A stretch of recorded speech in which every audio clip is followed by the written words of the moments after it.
oportunidad. Ako po ay si Gary at lumaki ako sa pangarap na magkaroon ng isang maganda at masayang pamilya. Nakamtan ko naman ang aking inaasam sa piling na naging asawa ko na si Rocky. Minahal namin ang isa't isa, subalit nung tumagal at naging sobrang aming pagtatrabaho, naapektuhan ng lubos ng aming relasyon. Kadalasan, laging mainit ang ulo namin parehas.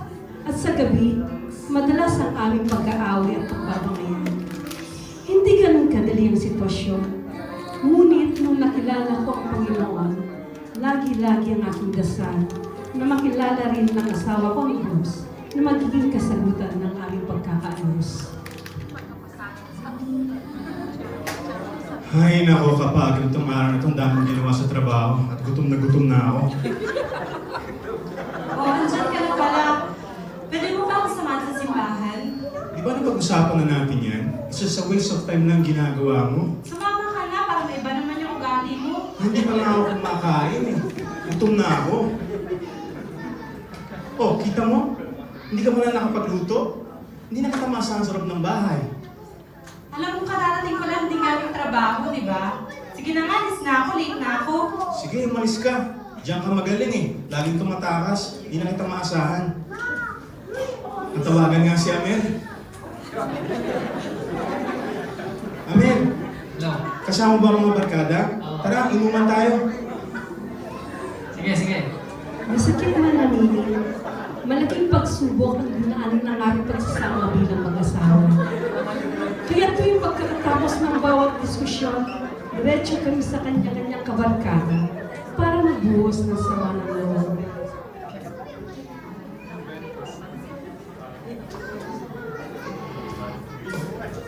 Tagay, pare! Inuman pa tayo!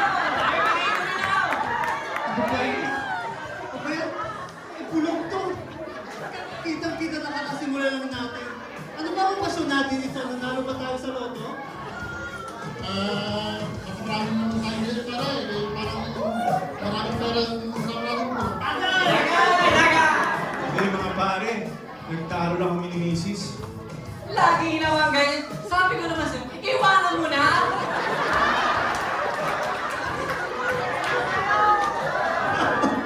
Ano? So gwapo mo yan. Dami naman mga chika benz yan sa labas. Grabe. Oo sa'yo. Ano? Grabe ka naman.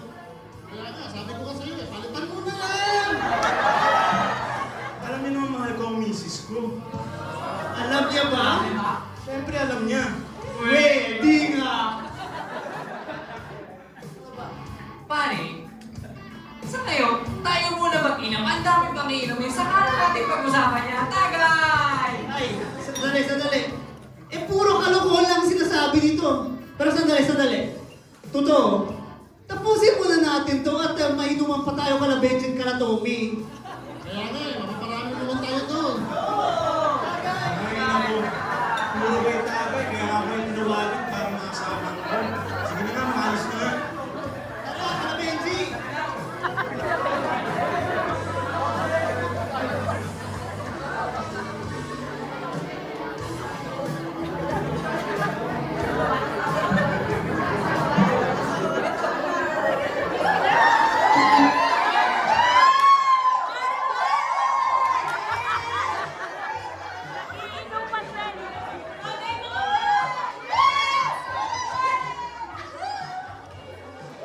Okay, guys, girls, sino bang topic natin for today's Marites session?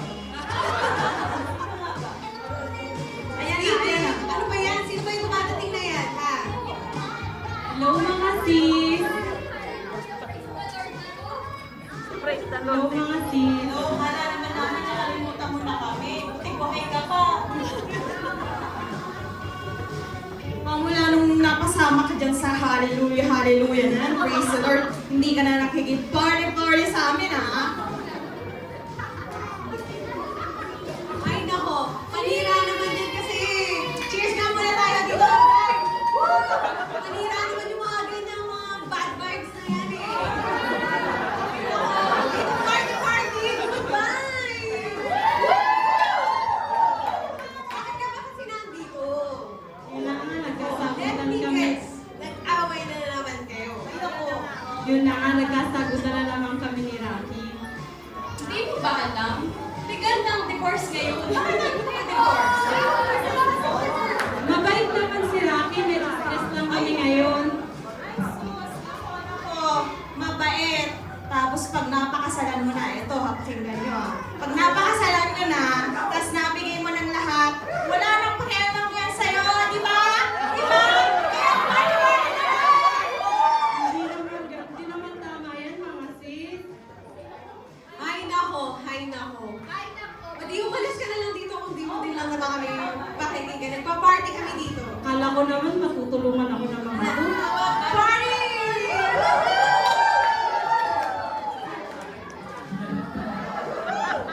Nung pagkakataon na yun, sobrang sunog ang loob ko. Ang pakiramdam ko ay parang nag-iisay ako. At mismo, mga matagal kong mga kaibigan ay hindi ko kadamay.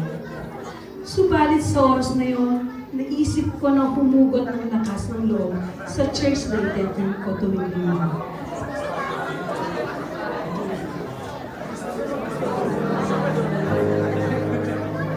Po, Pastor. Po, Pastora.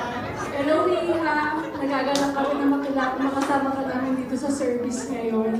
At mukhang may pinagdadaanan ka, Andrea. May tutulong ba kami sa'yo? Yun nga po, Pastor, malungkot po ako sapagkat hindi ko pa po mapapunta dito sa simbahan ng aking asawa. Ako, tibayan mo lang ang loob mo. Dadating din tayo na magkakasama kayo dito. Oo nga, basta walang imposible sa Panginoon. Iha, ang may sasuggest ko lang sa'yo, na sana, magdiyan nga sa'yo papulos ng isang natin sa church nang kung ka na rin makakuha ng tamang karasal pa.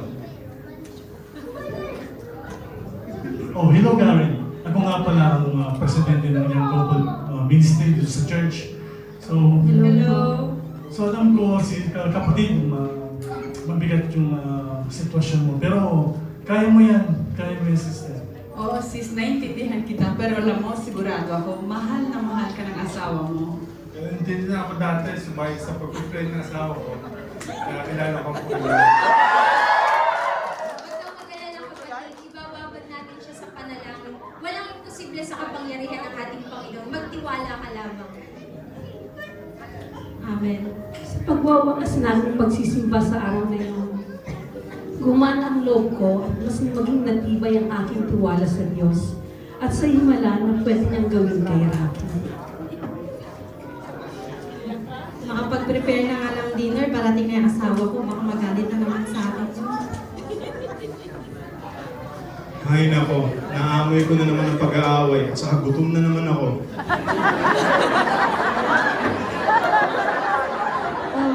Hindi ko alam pala. Pwede ba akong humingi ng request sa'yo? Pwede mo ba akong samahan sa simbahan next week? Di ba napag-usapan na natin yan? Sige na nga, mabene. La próxima vuelta na lang. Salamat na lang rin. Teka, sige, this Sunday ba tayo pupunta? O sige, basta sasamahan kita. Masaya ako nung pagkakataon na yun. Ngunit di ko pinakita sa kanya.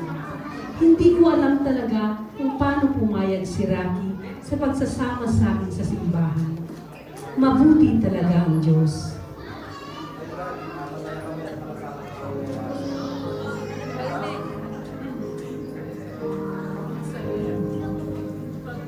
Oo nga bro, lagi kang kinikwento dito ng asawa mo.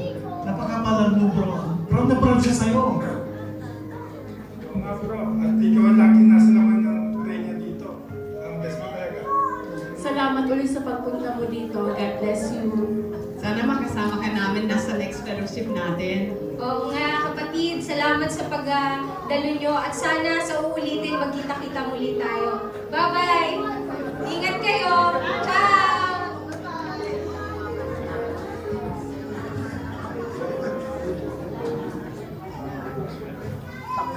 Ay nako, ang ganda ng pagbabago mo ah. Mula nang sumisimba ka sa simbahan na to. Saka, gusto ko lang sana mag-sorry sa lahat ng mga nagawa ko, sa mga nasabi ko. Pagpasensyahan mo ako. Okay lang yun. Salamat sa Panginoon. Talagang walang imposible sa Kanya. Answered prayer na ako at nakasama kita sa simbahan. I love you.